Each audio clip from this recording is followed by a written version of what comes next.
Salut le QG. Bon, je vais vous faire une petite vidéo, hein, comme d'habitude. On va commencer par le Forex, comme d'habitude.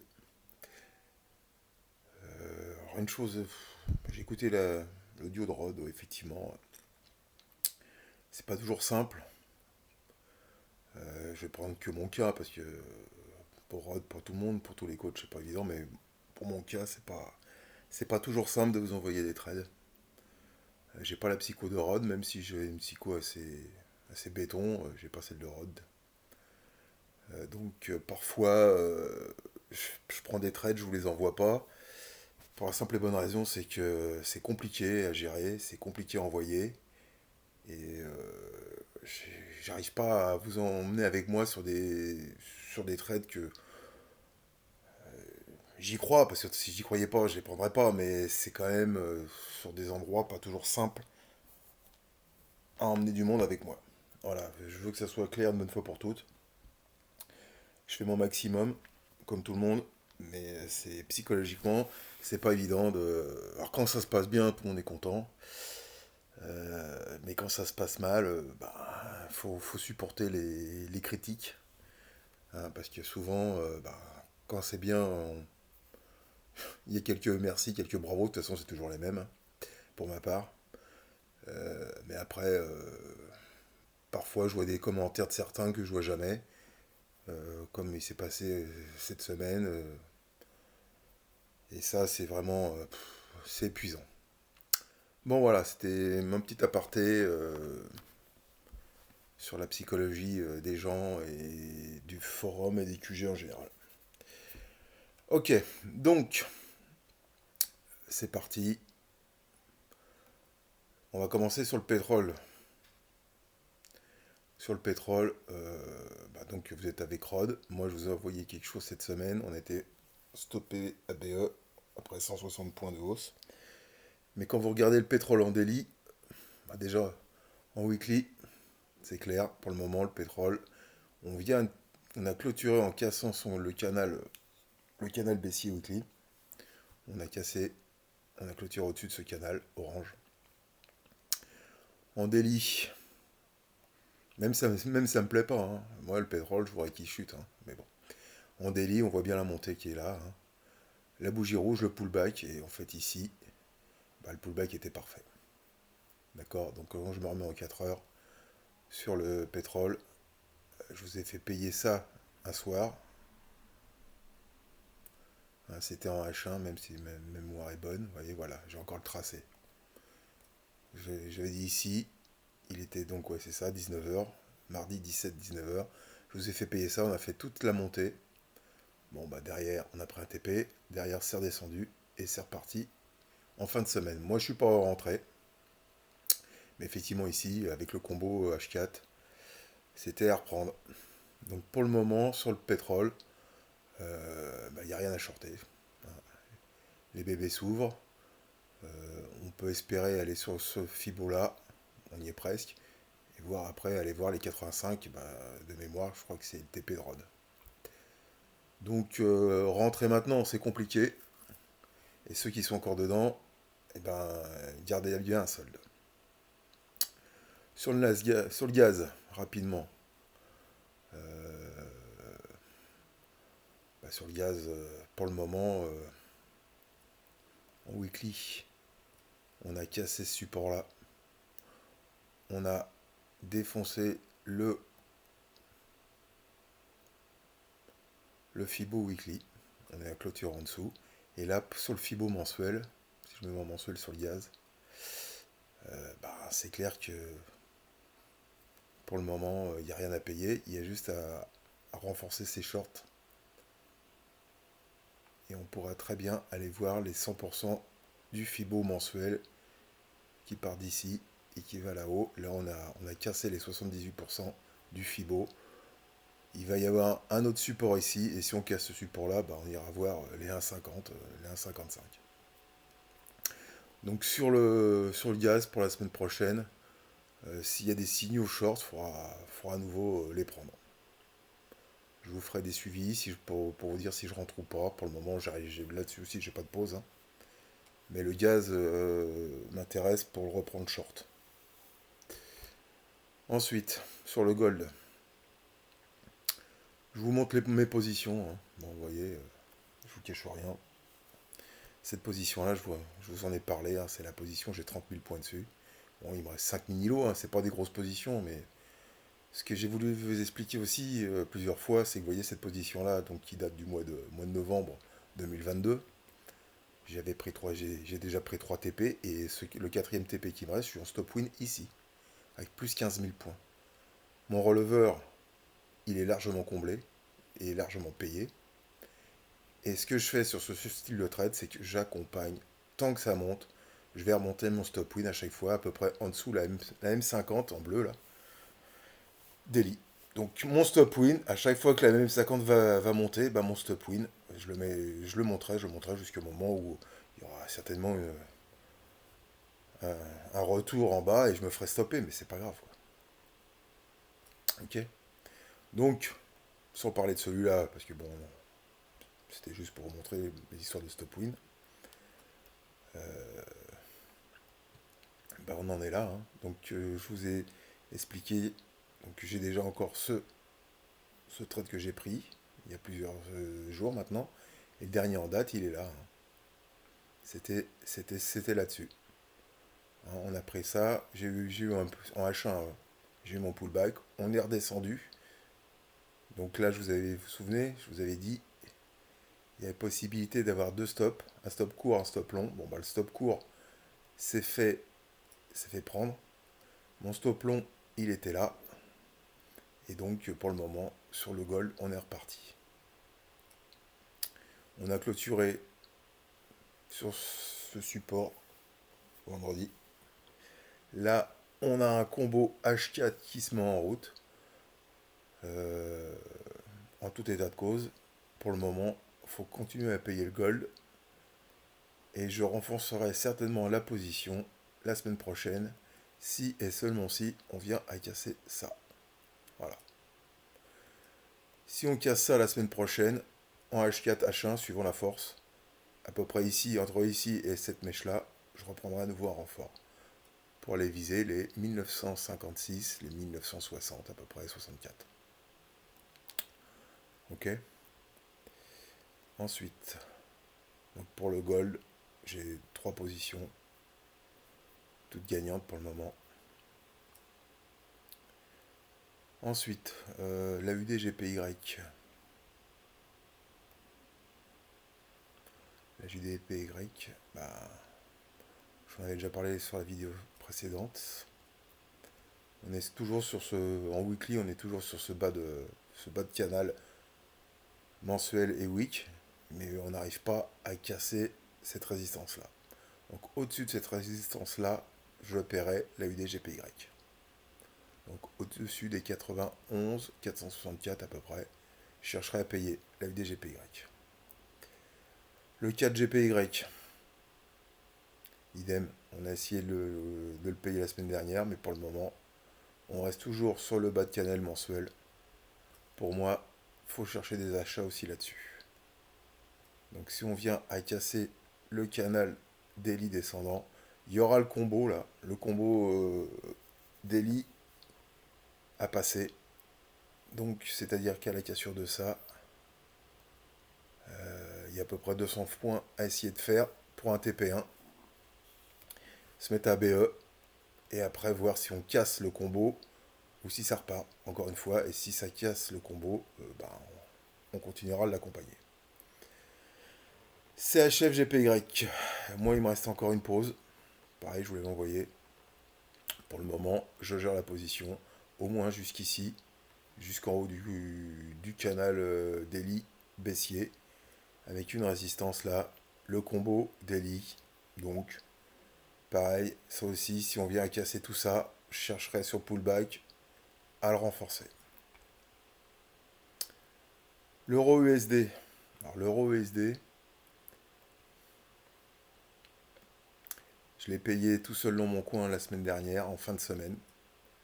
J'ai pas pu vous l'envoyer, mais pour le moment, sur l'euro USD, c'est clair qu'il n'y a rien à shorter pour le moment. L'idéal, ça serait effectivement de pouvoir casser ça en mensuel. Vous voyez, je suis sur le mensuel, hein. Donc on a une grosse zone à passer. Mais si on passe la M20 mensuelle, le Fibo 50% mensuel ici, je vous ai fait une notif là-dessus cette semaine. Et si on vient à réintégrer cet oblique, donc au-dessus d'ici, donc c'est à peu près vers les 1,10, il n'y a aucune raison qu'on n'aille pas voir au moins les 1,14, les prochaines résistances.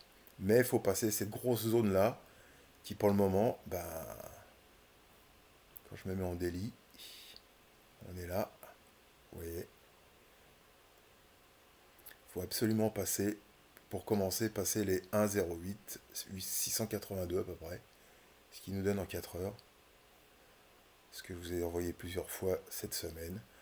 On est dans ce range-là en H4, donc ici, on l'avait payé, je me suis fait ressortir, moi je l'ai repayé cette semaine, un peu au milieu du range, donc c'était pas formidable comme entrée, mais la semaine prochaine, si on vient enfin à casser donc la flèche jaune là, soit si ça part fort, il faut le prendre tout de suite, soit encore une fois, si on pull back, il faudra l'accompagner pour monter là-haut, d'accord? Déjà sur les indices. Et si on casse les indices, là ce que je vous expliquais tout à l'heure, eh ben, on fera ce qu'il faut pour aller chercher les 1,14. Donc toujours haussier sur l'euro USD. Pareil, il y a un membre dans le QG qui m'a dit cette semaine, ouais, on voyait, il y a quelques jours, on cherchait à shorter l'euro USD pour aller voir les 1,02, ce qui était vrai. Mais bon, bah, le marché en a décidé autrement. Donc on oublie les shorts, hein. De toute façon, pour le moment, même si on avait des niveaux de short, hein, je vous rappelle au départ, c'était pour prendre le combo baissier weekly, qui était ici, hein. Bon, bah, il s'est fait défoncer le combo weekly, hein. Ah bah, évidemment, ici, là, on était en haut du canal, le combo weekly baissier. Effectivement, on pouvait viser pour aller chercher l'1,02. Mais au jour d'aujourd'hui, il n'y a plus rien à shorter. Le combo weekly s'est fait massacrer. On est sorti du canal baissier weekly. Il n'y a aucun short à chercher pour le moment. Pour le moment, le marché a décidé qu'il fallait que ça monte. On cherche à le payer. On ne cherche plus à le shorter. C'est terminé. Vous voyez ce que je veux. C'est ça qu'il faut comprendre. C'est qu'on a des plans. Le plan short, il était là. Effectivement, on cherchait à le shorter.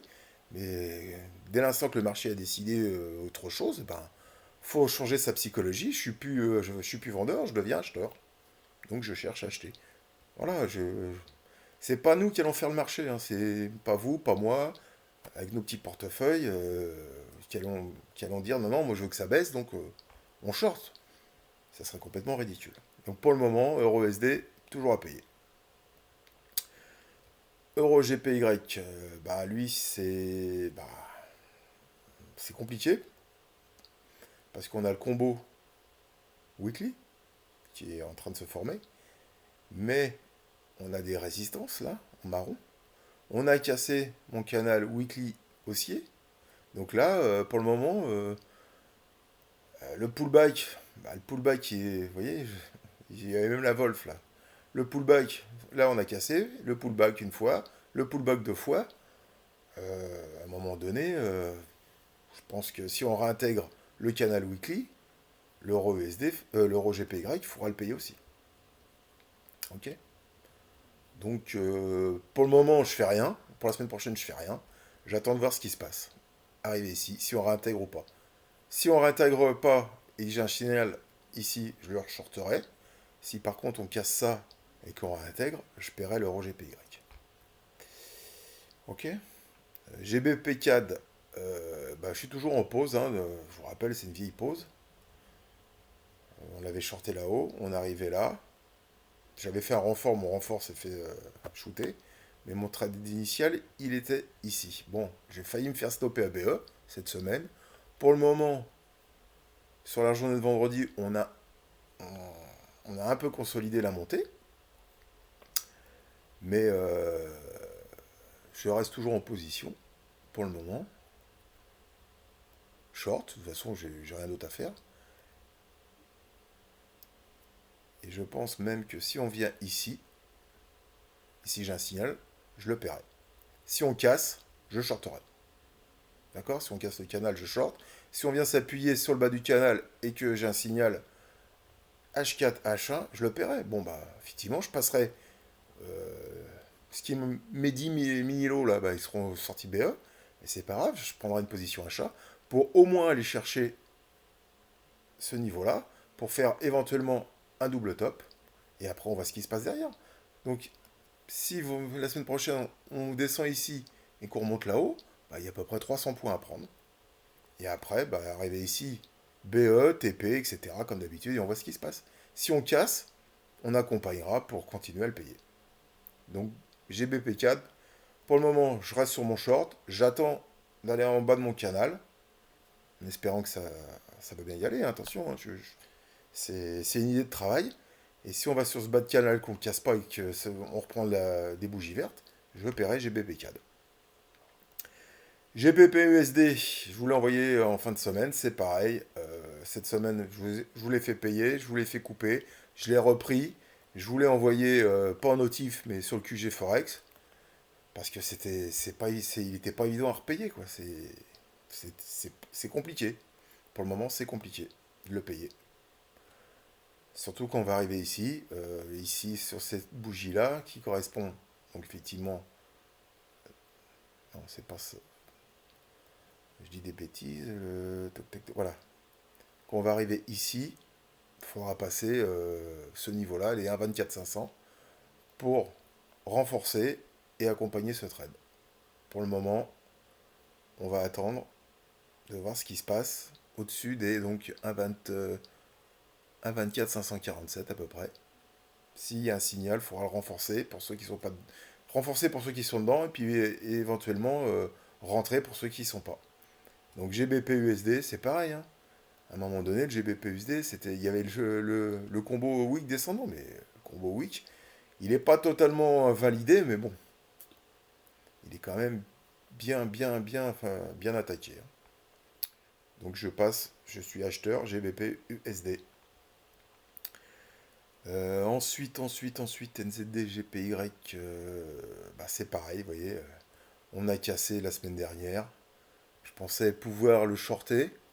Et la bougie de cette semaine, bah, on réintègre à nouveau le canal. C'est compliqué. C'est compliqué, vous voyez. C'est vraiment pas simple, quoi. Donc pour le moment, là, on va avoir le combo daily, NZD GPY. J'attends de voir. Pareil, ça aussi. Si on casse le combo et qu'on casse ça, et ben au-dessus de ça, je chercherai à le payer.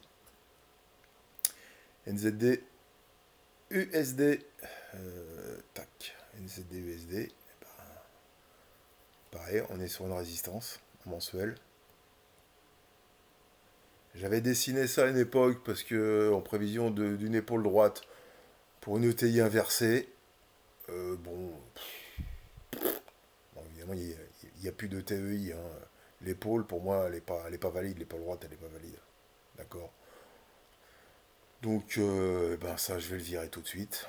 Mais par contre, ce qui est intéressant sur le NZD USD, si l'USD, on va le voir après, redevient faiblard au-dessus de cette zone-là, donc des 0,65 374, il faudra chercher des achats sur le NZD USD. Allez, on va aller voir le dollar. Le dollar, eh ben, je suis toujours sur un short qui date aussi de plusieurs semaines. Et ben, pour le moment, on est toujours là-dessous. Pour le moins, vous voyez, on vient de clôturer la semaine sur un doji. Donc, doji weekly, grosse incertitude, hein. Donc, pour le moment, je me souviens, je vous avais dit ça à l'époque.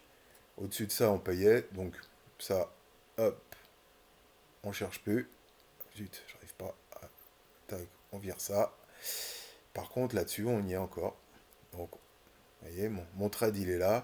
J'ai shorté sur le pullback. Et pour le moment, bah, ça fait quand même plusieurs jours qu'on est là-dedans, hein. En H4, voilà, on est là. Vous voyez, je me souviens, je vous avais dit ici, pour les non prudents, pour les prudents, on shortait là, on a fait ça. Depuis on est là-dedans. On est dans ce range aussi. Comme l'euro USD, hein, on est dans un range. Et la semaine prochaine, si on casse ça, pullback, validé, et ben, je reprendrai un renfort pour aller voir les 12 596 pour commencer. Ok. Donc je suis toujours dans une idée short dollar jusqu'à preuve du contraire. Mais pour le moment, je fais rien. Tant qu'on restera dans ce range-là, je ferai rien.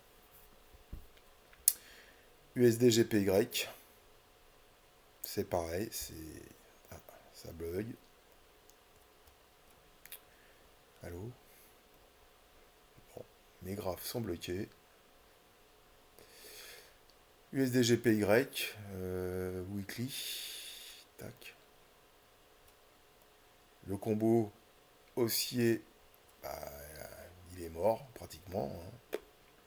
J'y crois plus vraiment. On est quand même sur une belle résistance.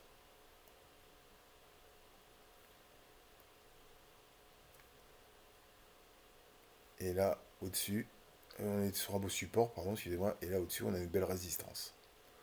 Donc là aussi, USD GPY, bah, pour le moment, on était là une fois, on est redescendu. On est à nouveau là, on redescend. Voir ce qui se passe la semaine prochaine, suivant ce que fait l'USD. Ici, on peut avoir un beau pullback, peut-être, pour repayer et remonter là-haut, au moins là-haut, si on venait ici.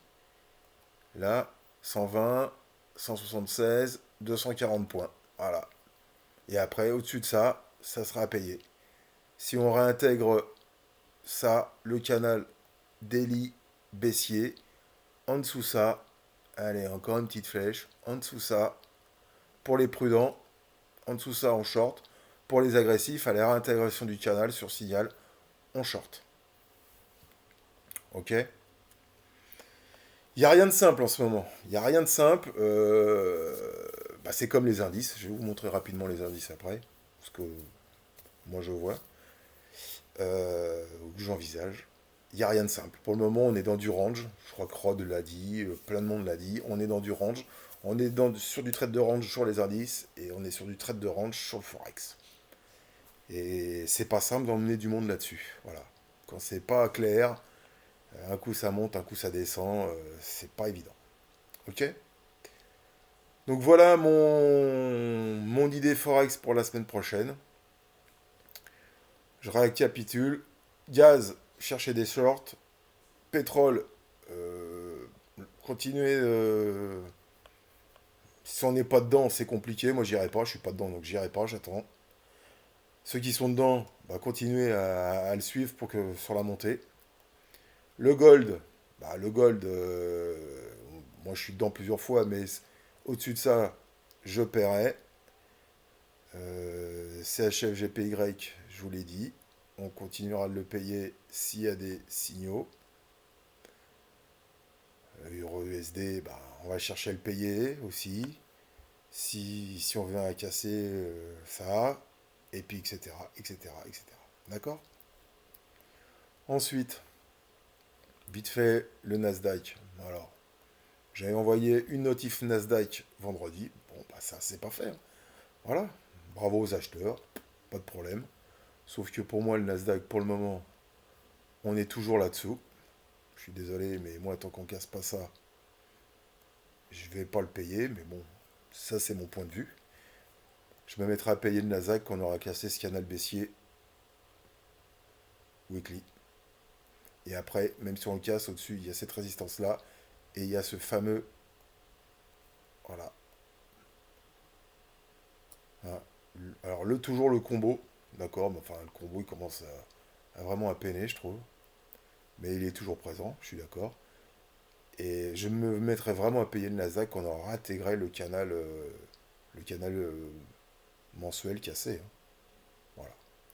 Je préfère être parti en retard, mais être plus serein si on venait à réintégrer ça pour aller revoir les plus hauts, ou je sais pas.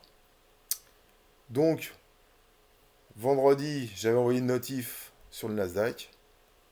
Bon, ça c'est pas fait, c'est pas grave, hein. Voilà, j'avais dit à la cassure de ça, pullback, on le short. Bon, quand on voit les bougies H4 de vendredi sur le Nasdaq, bon, voilà, bravo à ceux qui ont payé. Bravo à vous. Maintenant, soyez prudents, on arrive encore une fois sur ce niveau-là. Donc prenez vos TP si vous êtes encore dedans. C'est mon point de vue. Voilà, tout simplement. Et puis pour le reste, bah, effectivement, c'est très oscillé de partout, hein. Ces dernières semaines, pour le moment, il n'y a rien à shorter, hein, c'est clair. Mais vous voyez, bon, sur le DAX, hein, on a fait quand même, en weekly, on fait un doji aussi. C'est des bougies compliquées à trader pour la semaine d'après, tout ça, hein. L'US 30, c'est pareil. Dow Jones.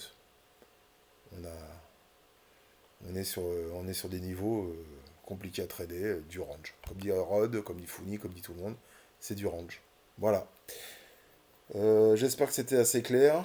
Si ça ne l'est pas, bah, vous me posez des questions dans le QG. Et puis bah, je vous souhaite un bon week-end. Et puis à la semaine prochaine. Merci. Bye bye.